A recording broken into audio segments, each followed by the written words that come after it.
We wait for seeing the very last Rohingya leaving Rakhine. মিয়ানমারে রোহিঙ্গাদের জাতিগত নিধন থেকে রক্ষায় আন্তর্জাতিক উদ্যোগের আহ্বান জানিয়েছেন প্রধান উপদেষ্টা ডক্টর মোহাম্মদ ইউনূস। একই সঙ্গে বাংলাদেশ থেকে রোহিঙ্গাদের নিরাপদ প্রত্যাবাসনে 7 দফা প্রস্তাবও দিয়েছেন তিনি। 25 আগস্ট সোমবার কক্সবাজারের হোটেল বেওয়াচে রোহিঙ্গা সংকট সমাধানের শুরু হওয়া 3 দিনের অংশীজন সংলাপের মূল অধিবেশনে তিনি এসব প্রস্তাব দেন।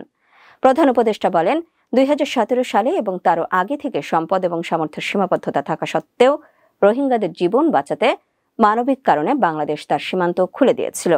রোহিঙ্গাদের জাতিগত নির্মূলের ভয়াবহ পরিকল্পনা বাস্তবায়ন থেকে সশস্ত্র ঘাতকদের থামানো নৈতিক দায়িত্ব। বলেন, মিয়ানমার সরকার এবং আরাকান আর্মিকে নিশ্চিত করতে হবে যেন আর কোনো রোহিঙ্গা বাংলাদেশে প্রবেশ না করে। এ সময় রোহিঙ্গাদের মর্যাদাপূর্ণ প্রত্যাবর্তনে অবদান রাখার সংকল্প ঘোষণা করে ন্যায় বিচার এবং জবাবদিহিতা নিশ্চিতে 7 দফা প্রস্তাব দেন ডক্টর মোহাম্মদ ইউনূস। প্রধান উপদেষ্টা বলেন, সমস্যা মিয়ানমারের সৃষ্টি এবং সমাধান সেখানেই আছে। অধ্যাপক ইউনূস যে 7টি প্রস্তাব তুলে ধরেন তার প্রথমটিতে বলেন, রোহিঙ্গাদের নিজ দেশে নিরাপদে ফিরে যেতে হবে। এজন্য তাদের স্বেচ্ছায় নিরাপদ ও টেকসই প্রত্যাবাসনে একটি বাস্তব রোডম্যাপ যত দ্রুত সম্ভব তৈরি করার আহ্বান জানিয়েছেন তিনি। দ্বিতীয়ত, জীবন রক্ষাকারী কাজ চলমান রাখতে দাতা সংস্থা ও আন্তর্জাতিক অংশীজনদের অপরিমিত অবদান এখানে প্রয়োজন। তাই আন্তর্জাতিক দাতা সংস্থাকে তাদের প্রতিশ্রুতি রক্ষার আহ্বান জানানো হয়।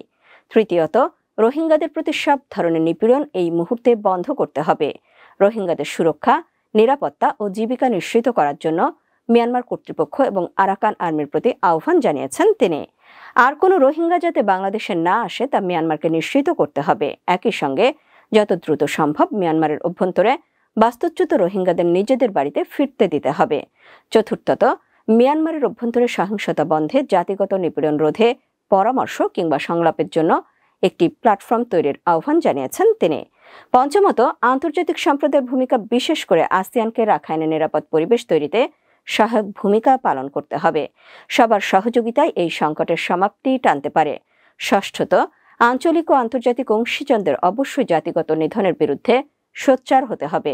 সপ্তমত, ন্যায় বিচার দায়বদ্ধতা নিশ্চিত করতে এবং গণহত্যা ও মানবতা বিরোধী অপরাধ বন্ধে গুরুত্বপূর্ণ পদক্ষেপ নিতে আন্তর্জাতিক সম্প্রদায়ের কাছে আহ্বান জানান প্রধান উপদেষ্টা ডক্টর মোহাম্মদ ইউনূস।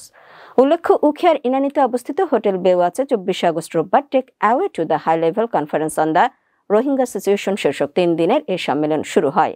পররাষ্ট্র মন্ত্রণালয় ও রোহিঙ্গা ইস্যু বিষয়ক হাই রিপ্রেজেন্টেটিভের দফতর যৌথভাবে এই সম্মেলনের আয়োজন করেছে। 3 দিনের এই সম্মেলন থেকে রোহিঙ্গাদের মিয়ানমারে প্রত্যাবাসনের পথ খুঁজবেন তারা।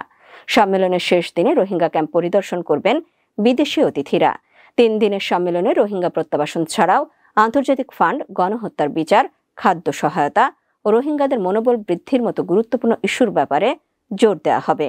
এছাড়াও সম্মেলন থেকে আসা প্রস্তাব এবং বক্তব্যগুলো আগামী 30 সেপ্টেম্বর জাতিসংঘে অনুষ্ঠেয় সম্মেলনে তুলে ধরবে সরকার।